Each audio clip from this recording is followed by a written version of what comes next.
G. I am working as an assistant professor in Department of Information Science and Engineering, SJVIT, Bangalore. I welcome you all to this lab session on machine learning. Good morning, students. Today we shall take up the discussion of second lab program, which is candidate elimination algorithm. So before we discuss candidate elimination algorithm, we shall look at the data set on which the candidate elimination algorithm is going to operate on. So here, if you can see, this is the CSV file which we are going to extract the data from in order to apply the candidate elimination algorithm. So what are we collecting here? We are collecting the value of the attribute sky, the temperature, humidity, wind, water and weather, as was the case with find S algorithm.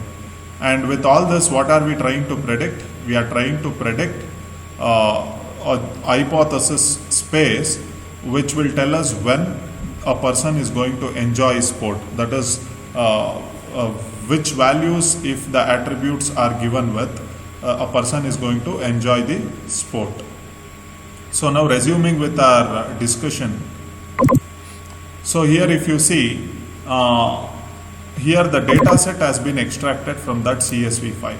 We have the data set here, it has been highlighted, and for that we have written the command over here. So before that we have written this import statement. So as I told you in the first in the discussion of the first program, we are importing the package NumPy and Panda, and NumPy is imported and it has been renamed as NP, and Panda has been imported and it has been renamed as PD. So here I am extracting the data set which has been named as dataset prog2.csv file. So the data set which has been extracted gets printed with the statement print data, and after that we are going to start our operations, and this data set is now getting converted into a list. Okay. So what is candidate elimination going to do? Candidate elimination, the agenda of candidate elimination algorithm is to come up with a version space. So what is this version space?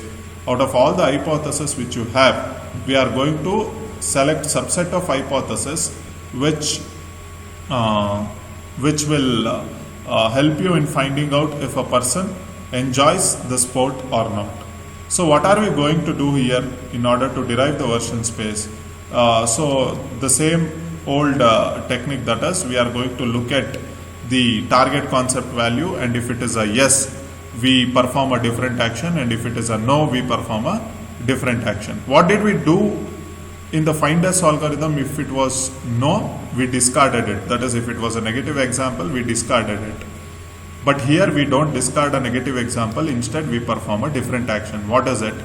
So before that, here we are going to take two hypotheses.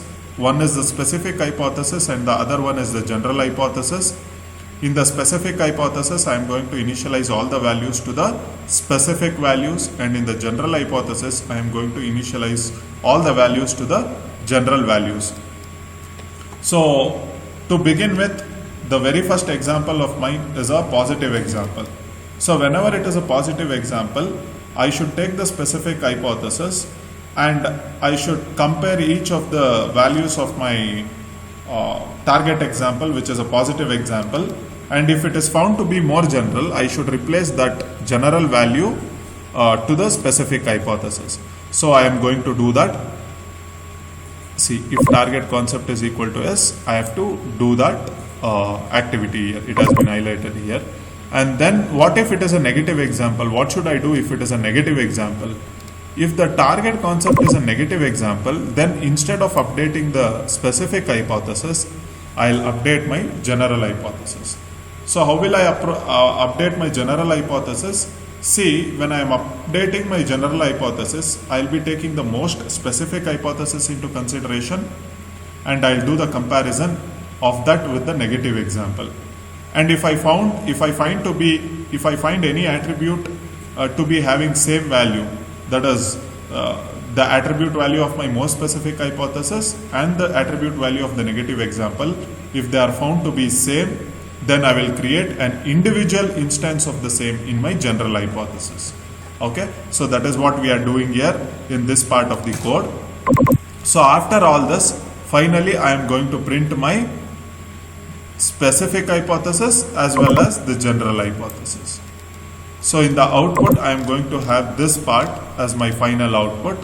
So if you can see, I have created this individual instance of sunny and warm in my general hypothesis, and in my specific hypothesis I have the specific hypothesis. So sunny, warm, comma general value, comma strong, comma general value, comma general value. So now what is version space?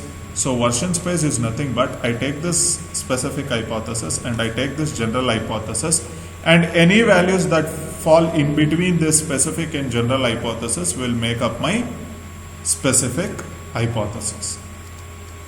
Yes, this was our second program, candidate elimination. Thank you. We shall discuss the next program in the coming lab session.